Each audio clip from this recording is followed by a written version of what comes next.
핸섬 소세지.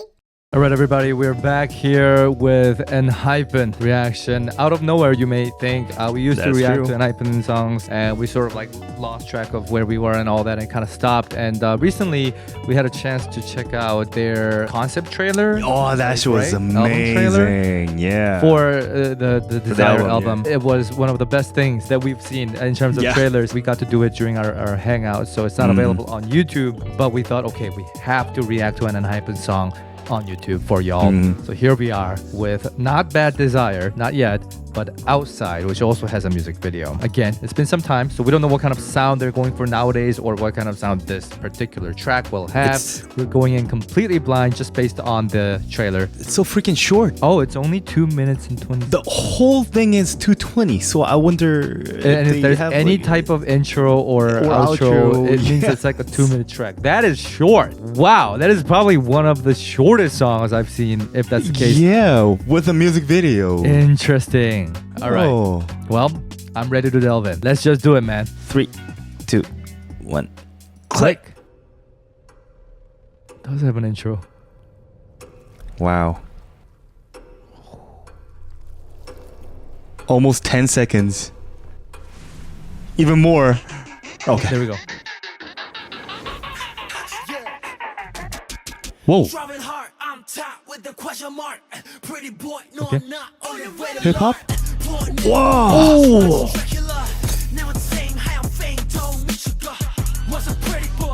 Yo, this is pure hip hop. Yo, this is hard. It's a very different sound from what we heard from ENHYPEN.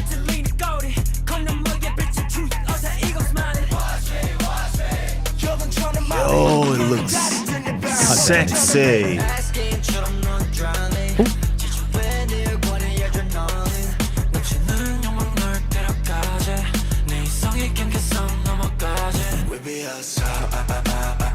Oh.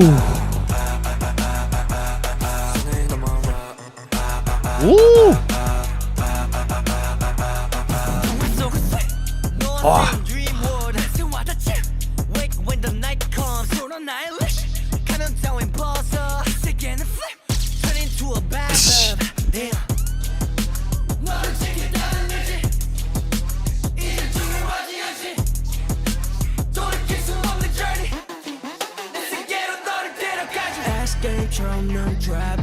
Shit, The way it that's kind of nice. transitions into this part, it feels.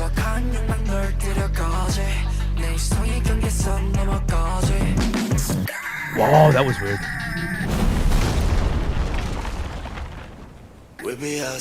Wow. Oh, listen to the. Listen to the bass notes, man. Or the strings. Wow, I love the movement. It is short. Holy shit. Basically just verse, chorus. That's crazy. Yo, then it's almost like just 2 minutes. Even in the middle, like they had something, off. And I just wonder if this is the actual audio of the original track or if it's like shortened version of original track then made it as a music video. You know how sometimes like they do like, let's say 3 minutes of a song, but they make it 2 minutes of a music video? Sometimes, but well, I don't feel like they have done this for this, but this It feels about right. Yeah. Wow. It was very different compared to all the songs that we've listened to, from ENHYPEN. Yeah. It was something very different. I would just consider this as a hip hop, just a pure rap track, almost like not it went so hard. K-pop though. coded. Wow. So, what we heard from the hangout where we checked out the trailer is that this is produced by Supreme Boy, right? Oh, so this was the one. Okay. As well as His Noise and Slush Puppy and Pink Slip. Ah. Now, I don't know if Supreme Boy is involved in other tracks from this album as well, but man, this one slapped, man. What was interesting for me especially was the snare sound, because usually these type of tracks tend to have just a little bit weaker than this for the snare. So it's like just really a hip-hop snare having a quality of 808 usually, but this one was so dry and so in front. It has so much attackness, like bah! So it almost felt like I don't know, even dubstep type of drum involved too. So it felt so new. I don't think I've ever heard this type of snare being placed in this type of song. Yeah, it felt like they were treating it the same way as they were treating the kick drum. Yeah, exactly. Yeah. It still has that 808 type of quality to it, but it's just that how it was placed. I think that's what I meant. And sound wise, I also really love how they introduced that string sound near the that part, and they changed the chord progression to be a bit more darker, because as soon as I don't even know if I should call this a pre-chorus, because I feel like it's just a long chorus. There's like no pre-chorus, like just because of the smooth transition that happens between that pre-chorusy part and the it just feels like a single thing. It's so seamless that I want to just call it a chorus. But either way, I love how the first part and the second part, like they switch the mood abruptly, because like during the verse you don't really have like a melody to follow, and then as soon as that part comes in, that pre-chorus chorusy part comes in, you're like, oh, now finally they're kind of brightening things up, and as soon as happens, they darken it, they go minor, and so it's like I love that change, and I love that they actually brought that change with the strings and not the other instruments that were there already. Yeah. So I guess that's why this short song felt like and very simple structure song felt like it was a like whole different flow, because that pre-chorus or chorus, what you just talked about, feels completely different on the second part, and even the verse too. The whole rap thing was just completely different. If you're thinking that way, it's very clever too. Yeah, especially like the second verse, they had the whole chant thing going on in the middle too. In spite of the simple structure and arguably simple sources, there were some sounds that were just like really, really standing out for me. Like, remember that I don't know the term for it, but you know that Kill Bill siren, like the and especially being used over here just felt like a hip-hop music. Yeah, so I mean, I always just called it Kill Bill siren, but yeah, that sound being constantly present in different sections, and that just being one of the only sources present that catches your attention, and then just the fact that like the whole pre-chorus or chorus A had this auto-tune effect as well, which again, like you say, is very, I guess, reminiscent of other hip-hop tracks.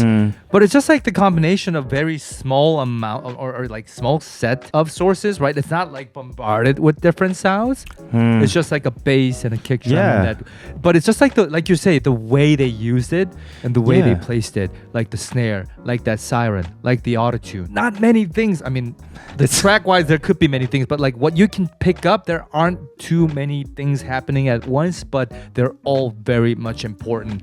And it almost felt like all the producers gathered together and they played rock paper scissors and playing game with it, and they decided to put one thing each. Okay, this is the everything that we're gonna put in the music, and let's be clever about it. Like, let's make something new. And then they do that with and they do that with top lines. They do that with the structure.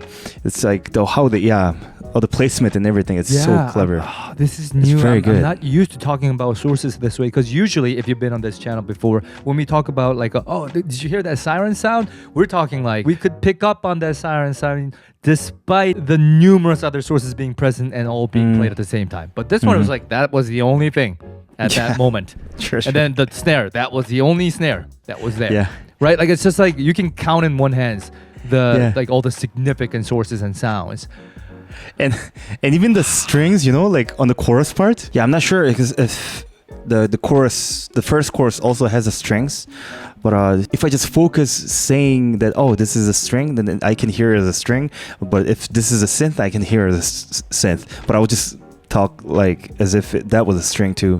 That means, again, they didn't use any other different type of sources. They used strings, but on the second chorus they used the lower strings, and they emphasized it, so it just feels like, oh shit, whole new different orchestration just comes in. Right. So, but although this was still there, but I'm still not sure about it. But and that's a very important distinction to make, because we're talking about the presence, like we're talking about how easy something is to catch, right? Obviously, like I said in the middle, if you actually look at the track like that they produced, maybe they'll have like 70 different tracks, right, layering different sounds here and there.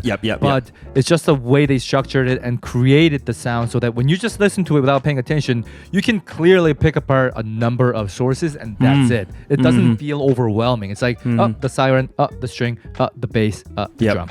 Right? Like boom, boom, boom. You can place it easily. That's what I'm really, really impressed with right now. And of course, like the song just again slaps. And the ENHYPEN members did an amazing job delivering the right tone, the right rap, the right flow on this repeating and short beat.